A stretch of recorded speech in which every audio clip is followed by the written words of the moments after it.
Hello everyone and welcome. In this video I'm going to walk you through how to enable secure boot in HP window. The first thing you need to do is access BIOS/UEFI settings. So how do you do this? You start your HP computer. During the initial boot screen, repeatedly press the Z key. It could be Escape, F10, F2 or delete. How you know is that it will be displayed on the screen during startup.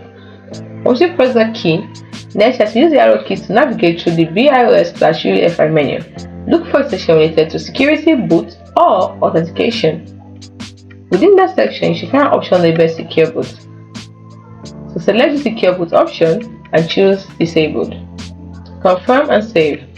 Save the changes and exit the BIOS/UEFI settings. You may now... we're trying to enable it, not disable. So choose enabled, not disabled, please. And then you confirm by saving the changes and exiting the BIOS/UEFI settings. When you restart your computer, it will now restart with the secure boot enabled.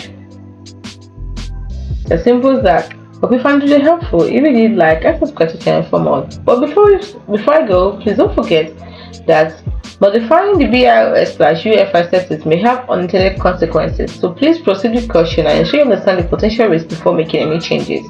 That's it.